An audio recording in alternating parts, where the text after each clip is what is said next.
Bonjour Éric, vous êtes le premier homme aujourd'hui Bonjour. à nous appeler. Bonjour Éric. Bonjour Janine, bonjour Dr Mayou. Je suis Éric Charbonneau de Sherbrooke. Moi j'appelle dans le fond, là, j'ai des problèmes au niveau physique, là, je suis assez je suis privilégié, là, j'ai fait attention à ma santé et tout ça. Là, je pèse 170 livres, je mesure 5 pieds 10 là. Mais c'est plus au niveau psychologique que j'ai de la difficulté parce que je bande difficilement ou je bande pas pantoute. Vous avez quel âge? J'ai 38 ans. 38 ans. J'ai été abusé. J'ai écrit d'ailleurs dernièrement là, un email. J'ai été abusé à l'âge de 7 ans. J'ai vécu de la violence verbale quand j'étais plus jeune aussi. Puis je suis tombé dans la cocaïne, dans des difficultés. Là. Puis la fille avec ça, j'ai fait ça.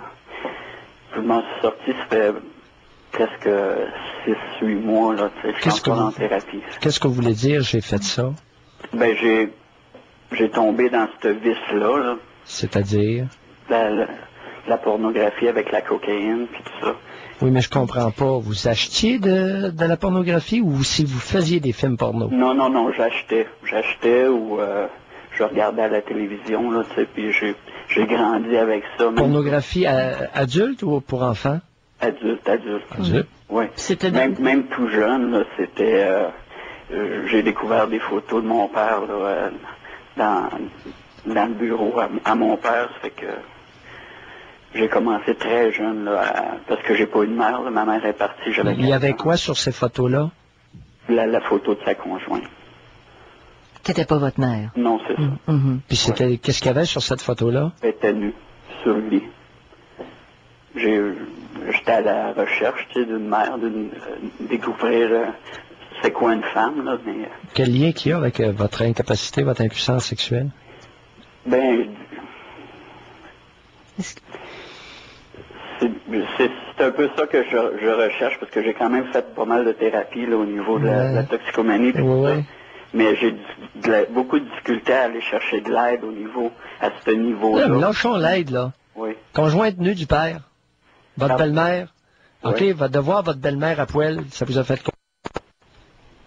Ben, ça m'a excité, ça m'a stimulé, Mais vous étiez très jeune, c'est ça que vous dites? Oui, j'étais quand même en bas de 10 ans, là. En bas de 10 ans. Alors, Pierre, cette femme-là, en principe, là, elle aurait pu remplacer la présence maternelle.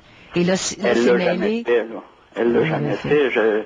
C'était, leur relation à eux, c'était strictement... pas technique, là, mais s'il n'y avait pas d'amour là-dedans, là, il n'y avait pas de... Ça, vous n'en savez rien. Ben... Parlez pas à travers votre chapeau. En tous les cas, oui. Conjointe nue du père. Pardon? La conjointe nue du père. Oui. Il y a beaucoup de monde qui sont à l'écoute, là. Ils disent que nudité, pas de problème avec ça.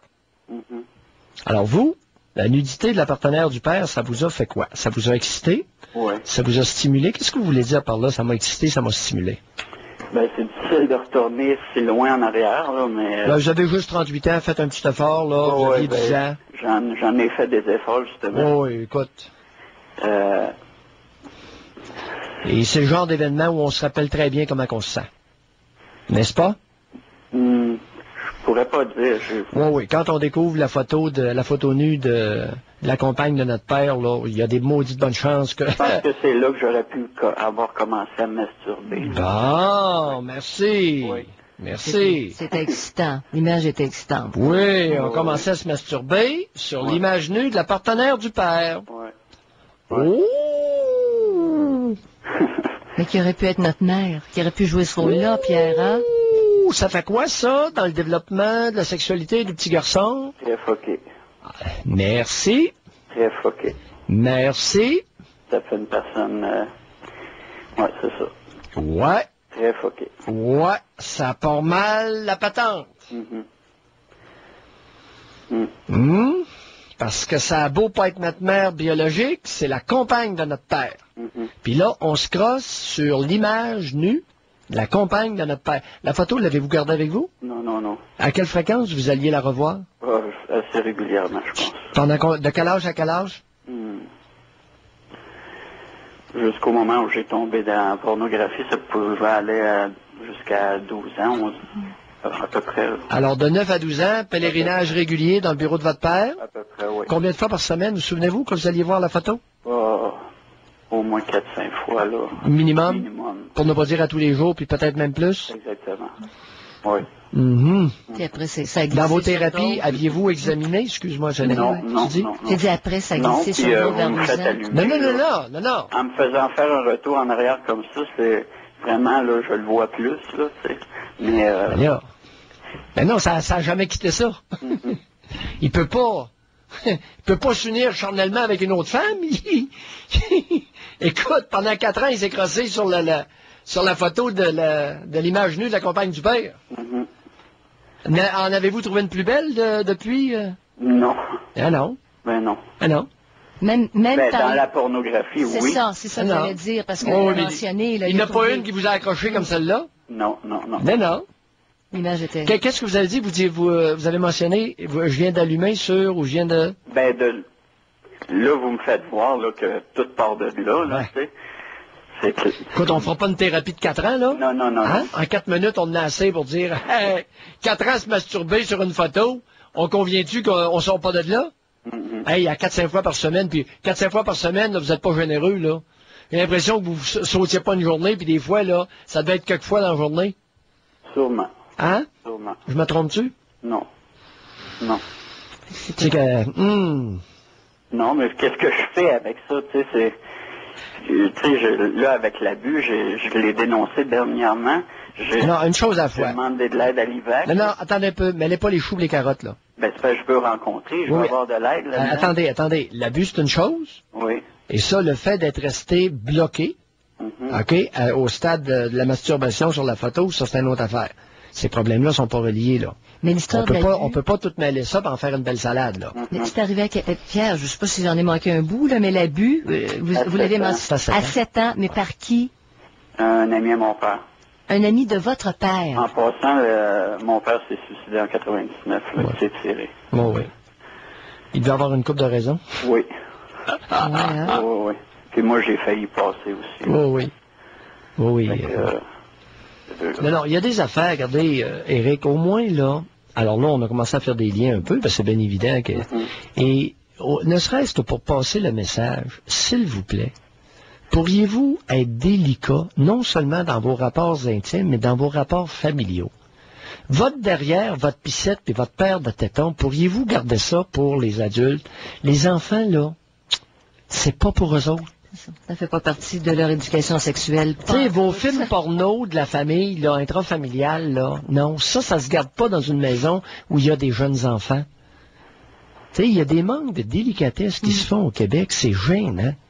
Tu sais, le bonhomme, il pose sa greluche nue, puis il met ça. C'est sûr que les enfants, ça fouille partout. Y a-tu un parent qui sait pas ça au Québec? Hein? Ça se ferme les yeux. Ouais, hein? Dit oui. Allez, Eric, bye. Merci de vous rappeler. Bonne chance. Beaucoup. Oui. Alors, Pierre, on n'aura pas le temps de prendre le dernier appel, malheureusement. Il reste une seule minute. Quelle patente. J'en reviens pas. Mais tu sais, accepte. On a entendu des témoignages à un moment donné. Pour accepter ton corps, il faut que tu le montres. Ça, c'est un discours.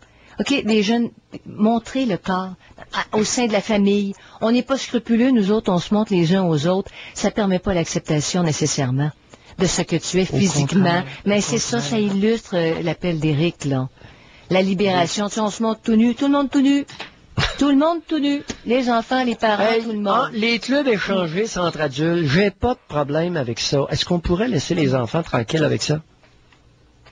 Mais pour les libérer, probablement que l'intention de fond peut être peut-être juste, bon, pas justifiée, mais on la justifie comme ça. On était pognés, vous autres, nos enfants, vous ne serez pas pognés. Oh, yes, c'est une très bonne façon. Regarde l'impact que ça a eu. Oui. Jeune 38 ans, complètement jamais. Parce que ça revient régulièrement, Pierre, dans les courriels. Une photo d'une greluche à poil. Bon, mais ça, c'est une photo. Dans certaines familles, c'est tout le monde tout nu. Qui a servi 4 ans à un petit garçon à se crosser.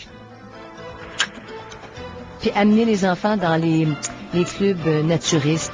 La question nous est posée régulièrement, des petits garçons de 10, 11, 12 ans. Est-ce qu'on les amène là? Est-ce que ça peut avoir un impact sur leur vie sexuelle plus tard? Ça va dans la même... Oui, bye bye. À demain.